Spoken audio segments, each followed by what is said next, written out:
I am 70 years old and spent 5 years of my life in such a deep depression that I thought I would never find a way out. That is what I need you to hear today. Not because I want your sympathy, but because if I can save even one person from making the mistakes I made, from wasting the years I wasted, then maybe all that suffering will have been worth it. Let me take you back to who I was before the darkness came. I grew up in a small town where men didn't talk about their feelings. You worked hard, you provided for your family, and you kept your problems to yourself. That's what my father did. That's what every man I knew did. And that's what I learned to do. I was 22 when I married Helen. She was 19, beautiful, with a laugh that could light up a room. 2 years later, our son Michael was born. Then 3 years after that, our daughter Sarah. I remember holding them as babies, feeling this overwhelming weight of responsibility. I needed to provide. I needed to make sure they had everything I didn't have growing up. So I worked harder. I took extra shifts. I came home later. I was building something, or so I thought. I was being a good father, a good husband, a good man. That's what I told myself every time Helen asked me to slow down. Every time the kids asked me to play and I was too tired, I thought I was doing the right thing. I was 43 when the factory closed down. 300 people lost their jobs in one day. I'd been there for 21 years. They gave us 2 weeks of notice and a severance package that barely covered a month's rent. I remember walking to my car that day and just sitting there in the parking lot for 2 hours. I couldn't go home. I couldn't face Helen because that's what it felt like. And I didn't know who I was without that job. I found another job eventually, warehouse work. The pay was worse. The hours were longer. My back hurt all the time. Michael was 16. Sarah was 13. They needed things. Helen was working part-time, but it wasn't enough. I started waking up at 3 in the morning, my mind racing. Bills, debts, responsibilities. I'd lie there in the dark, feeling this weight pressing down on my chest. I didn't tell anyone. Men don't do that. Men handle their problems. That's what I thought. I was 48 when it really hit me. I was sitting at the dinner table with my family. Helen had made pot roast. The kids were talking about their day. And I felt nothing. I looked at these people I loved more than anything in the world, and I felt completely empty. It terrified me. I started pulling away. I'd come home and go straight to the bedrooms. I'd sit in front of the television without really watching it. I'd go through the motions of living without actually being present.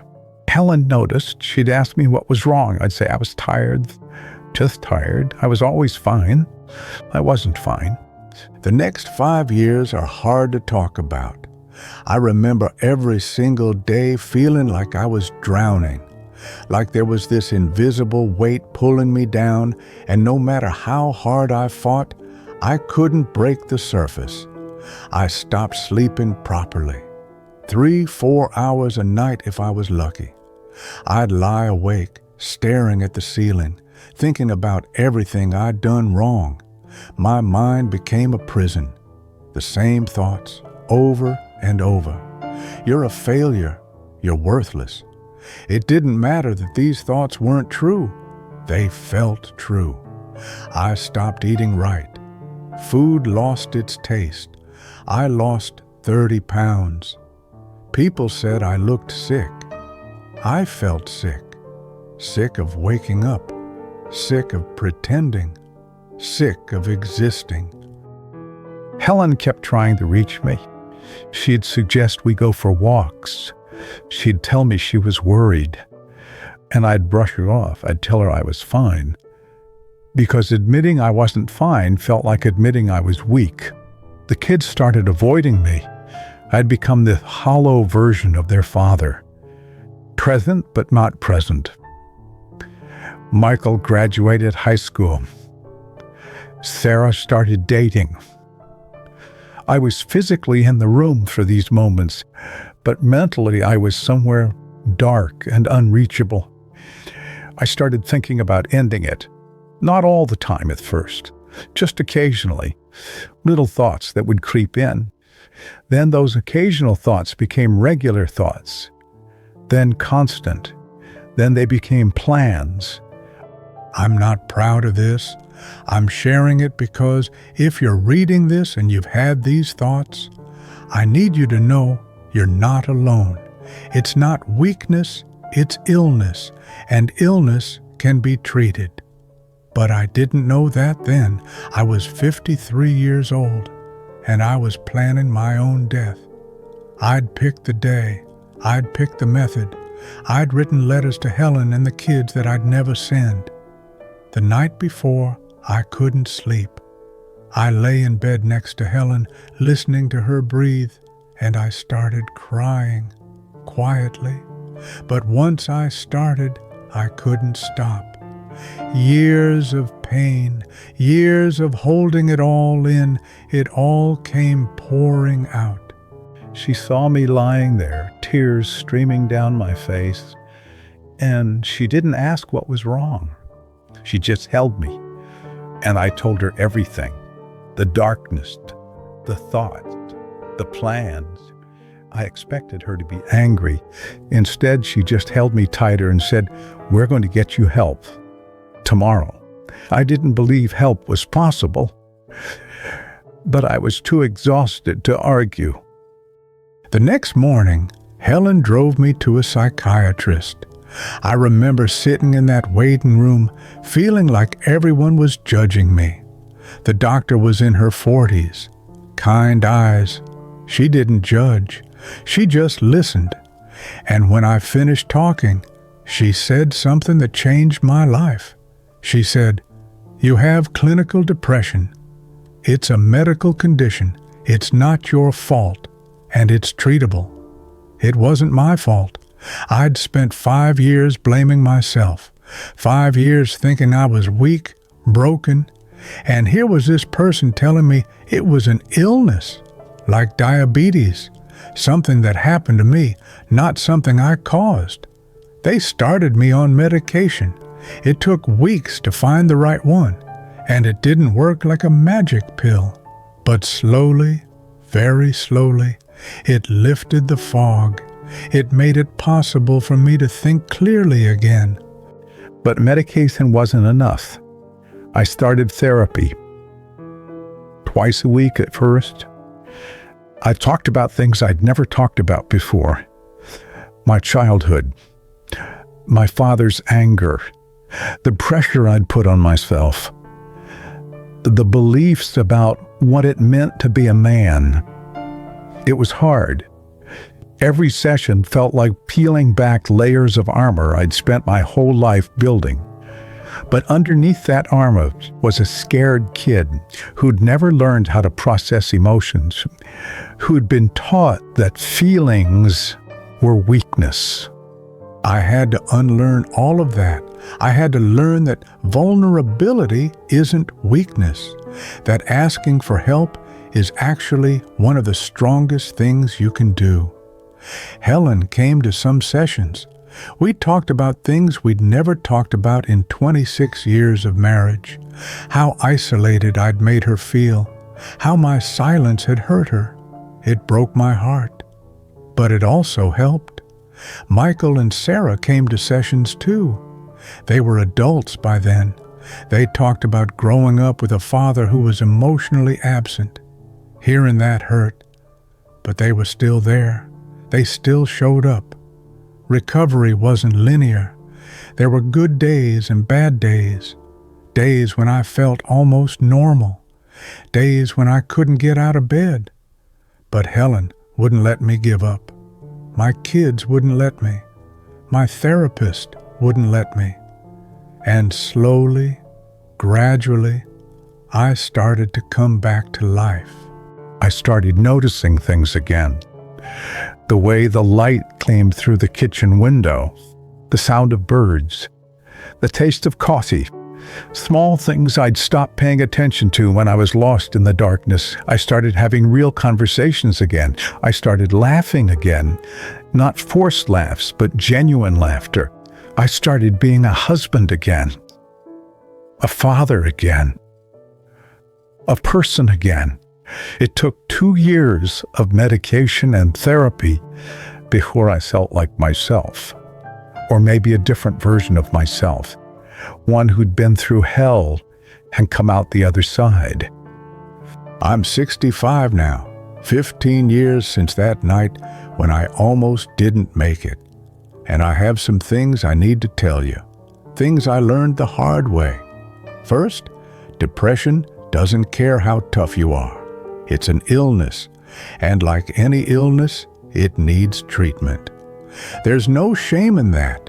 If you're struggling, if you're feeling that darkness creeping in, tell someone. Don't wait 5 years like I did. You can't handle it alone.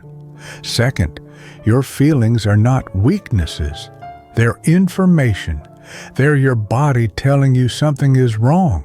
Listen to them. I spent decades believing that being a man meant never showing emotion, and it nearly killed me. Real strength is admitting when you're not okay. Third, the people who love you want to help you. Let them. When Helen found me crying that night, she didn't judge me. She was relieved I was finally letting her in. All those years I spent protecting her from my pain, I was actually hurting her more. Fourth, recovery is possible. I know when you're in the middle of it, it feels impossible. But it's not. You can get better. It takes work. It takes time. But it's possible. I was 53 years old, planning my own death. Now I'm 70, and I'm grateful for every single day. Fifth, don't wait until you hit rock bottom to get help. If you're struggling, even a little bit, talk to someone. See a doctor. See a therapist. The earlier you address it, the easier it is to treat. Sixth, medication is not a cop-out. It's medicine. If you had diabetes, you'd take insulin. Depression is no different. That medication saved my life.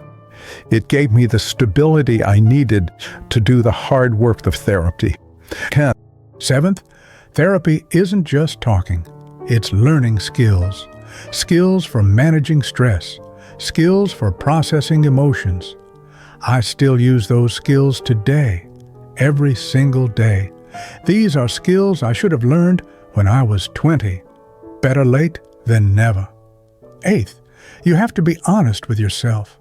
Really honest about what you're feeling, about what you need. I spent so much of my life lying to myself. That dishonesty nearly destroyed me. Now I check in with myself regularly, and if the answer is not great, I do something about it. Ninth, you can't control everything, and that's okay. So much of my depression came from trying to control things outside my control. The factory closing, getting older. Now I focus on what I can control, how I treat people, how I take care of myself. The rest, I let it go. Life is short, but it's also long. Life is short enough that you shouldn't waste it suffering in silence. But life is also long enough that you can recover. You can heal. I lost 5 years to depression. But I've had 15 years since then. 15 years of being present with my family. My grandson is 12 now. Last week, he told me he was feeling sad all the time. And you know what I did? I told him about my depression. I told him it was okay to feel that way. I told him we'd get him help if he needed it. I told him he never has to hide what he's feeling. That's the gift that came out of my 5 years of hell. The ability to help the people I love avoid making the same mistakes. The ability to break the cycle. I'm 70 years old. I spent 5 years in the darkest place imaginable. And I'm telling you this because someone out there needs to hear it.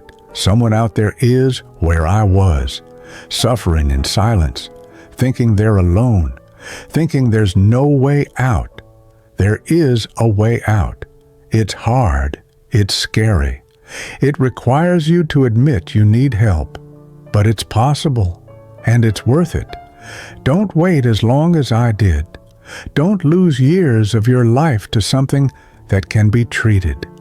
Don't let pride or shame keep you from getting help. Your life is worth fighting for. And if no one's told you this lately, I will. You matter. Your life matters. Your pain is real and valid, but it doesn't have to be permanent. There's help available. You just have to be brave enough to reach for it. I nearly didn't make it, but I did. And if I can come back from that darkness, so can you. I promise you, it gets better. Look at this before it's too late. Talk to someone today. Make the call. Whatever it takes. Just don't suffer alone. Just don't give up. I'm 70 years old, and I'm grateful I'm still here to tell my story.